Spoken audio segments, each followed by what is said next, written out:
Some people say that mass immigration into the United States can help reduce world poverty. Is that true? Well, no, it's not. And let me show you why. This gumball represents the 1 million legal immigrants that the United States has taken every year on average since 1990. Now, who in the world deserves our humanitarian compassion? The World Bank has one measure of the desperately poor of the world. They make less than $2 a day. And how many people make less than $2 a day in the world? Well, let's start with Africa. In Africa alone, there are 650 million people who make less than $2 a day. 650 million. And in India, another 890 million people, desperately poor. China adds another 480 million people, making less than $2 a day. And unfortunately, the rest of Asia has a heartbreaking 810 million people who the World Bank says make less than $2 a day. And finally, there's 105 million of Latin America's population that are desperately poor. All told, the World Bank says there are 3 billion people in the world, 3 billion people who are desperately poor, making less than $2 a day. That's 3,000 gumballs. And every year, we take 1 million and suggest that we've somehow made a humanitarian difference. Of course, we don't pull our immigrants from these desperately poor populations, do we? These people are too poor, too sick, too disconnected to make it here as immigrants. We tend to pull our immigrants out of the better off poor of the world. And Mexico tends to define the type of immigrant that we bring here because the plurality of people come from Mexico. And Mexico is poor. How many people in the world live in countries that have average incomes lower than that of Mexico?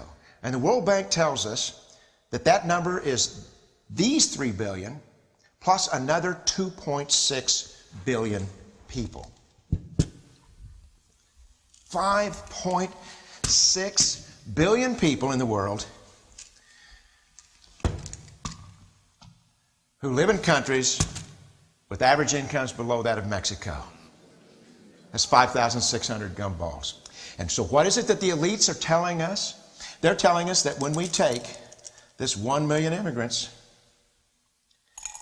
that we somehow or another are tackling world poverty. And we have to do it regardless of the effect on our unemployed, the working poor, the most vulnerable members of our society, regardless of the effect on our natural resources. Even if we went by the most radical proposals in Washington, which are to actually double our immigration to 2 million a year, which would totally overwhelm our physical, natural, and social infrastructures, we couldn't make a noticeable difference. And we may be really hurting the impoverished people of the world because the million that we do take are among the most energetic, often the better educated, certainly the most dissatisfied people that if they did not immigrate would be the agents for change to improve the lot of all the people in these countries. The true heroes in the global humanitarian field are the people in these countries who have the wherewithal to immigrate to another country, but instead stay in their countries, to apply their skills to help their fellow countrymen. Unfortunately, our immigration system tends to entice these very type of people to abandon their countrymen.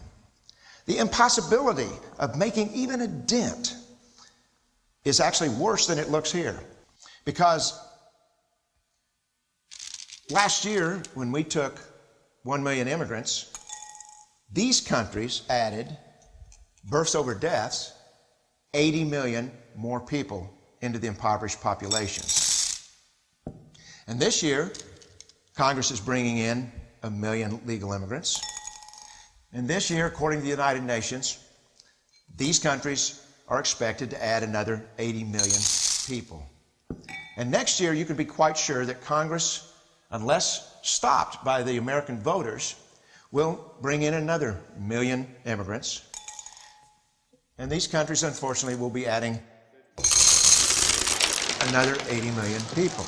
into these impoverished nations.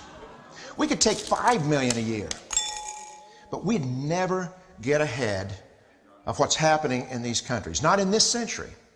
Don't you see? Immigration can never be an effective or significant way to deal with the suffering people of the world. They have to be helped where they live. 99.9% of them will never be able to immigrate to a rich country. There's no hope for that. They have to bloom where they're planted. The only place that 99.9% of these people can be helped is where they live. Let's help them there.